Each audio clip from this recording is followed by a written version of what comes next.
Assalamualaikum warahmatullahi wabarakatuh. Bertemu kembali dengan kami kelompok 1. Pada video kali ini, kami dari kelompok 1 Praktikum Farmasi Fisika kelas D akan membahas mengenai pengamatan bobot jenis dengan sampel Sirupus simplex. Adapun anggota dari kelompok kami itu sudah tertera pada slide video. Perkenalkan, nama saya Suci Desriana RS dengan NIM 203307228. Pertama, kita bahas terlebih dahulu mengenai pengukuran bobot jenis Sirupus simplex menggunakan metode piknometer, alat dan bahannya, juga nanti pembahasan singkat mengenai piknometer. Nah, di sini dalam pengukuran bobot jenis itu bisa digunakan beberapa metode. Salah satu contohnya yaitu piknometer. Contoh lain bisa digunakan aerometer. Nah, adapun alat dan bahan yang digunakan, pertama itu adalah Sirupus simplex sebagai bahan cair uji yang nanti akan ditentukan bobot jenisnya, kemudian neraca analitik untuk menimbang Sirupus simplex maupun piknometer kosong ataupun keduanya. Kemudian piknometer di sini wadah untuk menimbang zat uji, yaitu menimbang Sirupus simplex yang akan ditentukan bobot jenisnya. Kemudian beker gelas sebagai penampung sebelum Sirupus simplex dipindahkan pada piknometer, jadi ditampung terlebih dahulu pada beker gelas agar lebih mudah.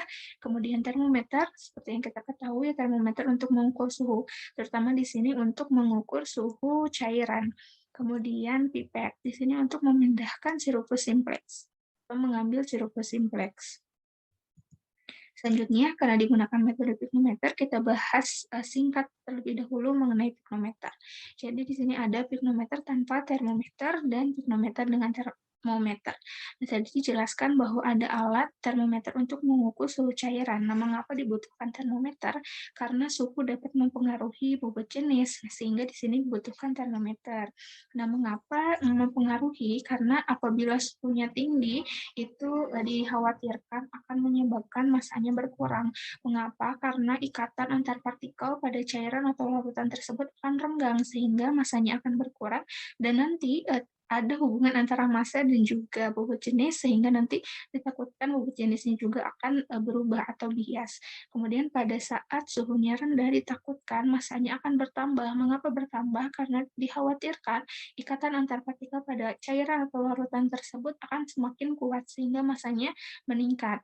Nah, kemudian suhu tinggi maupun suhu rendah itu ditakutkan atau dikhawatirkan akan menurunkan volumenya, di mana pada suhu tinggi ditakutkan akan terjadinya penguapan, sedangkan pada suhu rendah ditakutkan adanya pembekuan sehingga volumenya berkurang. Nah, dikatakan menurut Ansel 2006 bahwa pengukuran bobot jenis itu pada suhu ruang, kecuali dinyatakan lain pada masing-masing monografi.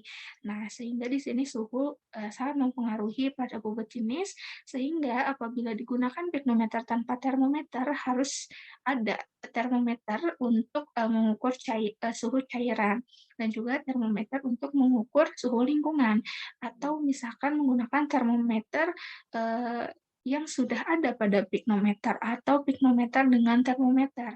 Di sana dia sudah menempel pada tutup bagian atas piknometer, sehingga tidak perlu termometer untuk mengukur cairan lagi, karena di sini sudah menempel. Jadi dalam mengukur suhu cairannya di sana langsung tertera pada piknometernya, kecuali termometer untuk mengukur suhu ruangan. Nah, mengapa tadi ada masanya berkurang, masanya bertambah, volumenya berkurang, itu mempengaruhi bobot jenis? Karena bobot jenis ini, terutama dalam piknometer, dengan prinsip mengukur secara langsung bobot suatu cairan dan dibandingkan terhadap volume piknometer tersebut. Berarti dapat dikatakan lain, itu prinsip atau bobot jenis dari suatu cairan adalah bobot cairan tersebut dalam gram dibagi terhadap volume piknometer, sehingga juga apabila masanya bertambah, maka nanti bobot jenisnya juga akan bertambah. Apabila masanya berkurang, bobot jenisnya akan berkurang. Apabila volumenya berkurang, tentu bobot jenisnya akan bertambah. Nah, menurut Ansel 2006 juga dikatakan bahwa bobot jenis ini didefinisikan sebagai perbandingan bobot suatu zat cair terhadap bobot cairan atau larutan baku, yaitu Aquades, karena sudah ketentuannya bobot jenisnya 1 gram per mili atau 1 gram per sentimeter kubik, yang dibandingkan menggunakan volume pignometer yang sama dan pada suhu yang sama. Sehingga di sana pasti mempengaruhi suhu tersebut. Nah, di sana bisa menggunakan bobot zat tersebut yang dibagi terhadap bobot cairan baku, yaitu bobot Aquades. Namun pada kali ini digunakan bobot cairan terhadap volume pignometer. Nah, pada penggunaan pignometer ini dia sederhana dan juga mudah untuk dilakukan. Namun, dalam pengukuran bobot jenis menggunakan pignometer ini diperlukan ketelitian. Misalkan dalam memegang pignometer itu tidak boleh secara langsung oleh tangan, karena ditakutkan nanti pengotor ataupun misalkan keringat akan menempel pada pignometer sehingga mempengaruhi bobot dan secara tidak langsung juga akan mempengaruhi bobot jenisnya. Atau misalkan pada saat sebelum digunakan itu tidak bersih, sehingga harus dibersihkan terlebih dahulu, misalkan dicuci kemudian dikeringkan agar tidak ada air, kemudian nanti misalkan bisa dibilas menggunakan Aquades atau dengan cairan uji agar memastikan bahwa bobot jenis yang nantinya dihasilkan itu tidak bias, sehingga di sana perlu ketelitian lebih mengenai penimbangan. Bismillahirrahmanirrahim. Ya, perkenalkan nama saya Clarisha Prameswati Putri dengan NIM 2330714. Di sini saya akan melanjutkan presentasinya mengenai prosedur dari penetapan bobot jenis.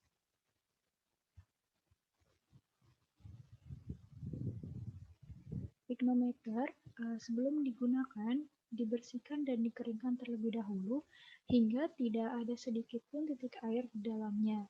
Hal ini bertujuan untuk mendapatkan bobot kosong dari pignometer tersebut.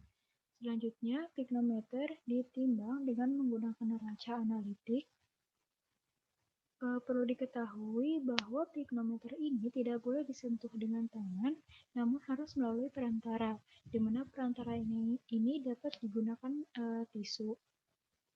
Hal ini bertujuan agar bobot pignometer akurat secara kuantitatif tanpa adanya penambahan bobot atau berat dari zat lain yang menempel pada pignometer.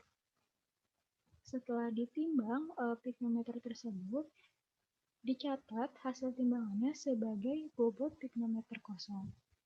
Selanjutnya, silupus simplex, yaitu yang digunakan pada bahan uji praktikum kali ini, di mana silupus simplex ini dimasukkan ke dalam pignometer yang telah ditimbang. Dan selanjutnya, pignometer berisi silupus simplex ini ditimbang kembali dan dicatat sebagai bobot jenis, dicatat sebagai bobot pignometer ditambah bahan uji. Nah, selanjutnya bisa dihitung bobot jenisnya. Selanjutnya hasil pengamatan. Jadi, bobot jenis adalah perbandingan bobot zat di udara pada suhu yang telah ditetapkan terhadap bobot air dengan volume dan suhu yang sama. Metode pignometer ini digunakan memiliki keuntungan karena mudah dalam pengerjaannya. Jadi pada metode ini, bobot jenis suatu zat cair ditentukan berdasarkan pada selisih penimbangan pignometer kosong dengan pignometer berisi sampel, yang kemudian hasilnya dibagi dengan volume dari yang tertera pada pignometer yang digunakan. Berdasarkan hasil pengamatan, diperoleh bobot pignometer kosong yang dinyatakan sebagai nilai A, yaitu 15,5 gram, bobot pignometer yang ditambah dengan silupus simplex yang dinyatakan sebagai nilai B, yaitu 8,5 gram. Selanjutnya dihitung bobot silupus simplex-nya, yaitu dengan cara mengurangi nilai B dikurang nilai A. sehingga diperoleh bobot sirupus simplex yaitu 13 gram. Selanjutnya, volume piknometer yang digunakan adalah 10 ml. Dari hasil pengamatan tersebut dapat dihitung bobot jenisnya, yaitu dengan cara bobot sirupus simplex dibagi dengan volume piknometer. Bobot sirupus simplex tadi yang dihitung adalah sebesar 13 gram dan volume piknometer yaitu 10 ml, sehingga diperoleh hasilnya 1,3 gram per mililiter.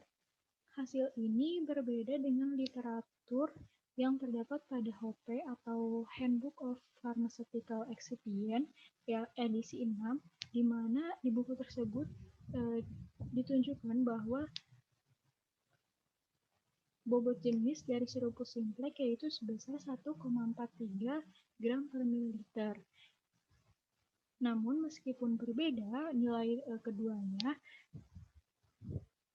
nilai berat jenis sirupus simplex yang didapatkan dari hasil pengamatan praktikum kali ini memiliki nilai yang hampir sama atau mendekati dengan literaturnya yang tertera pada HP yaitu 1,43, sehingga nilai tersebut tetap memenuhi persyaratan dan sesuai dengan literatur.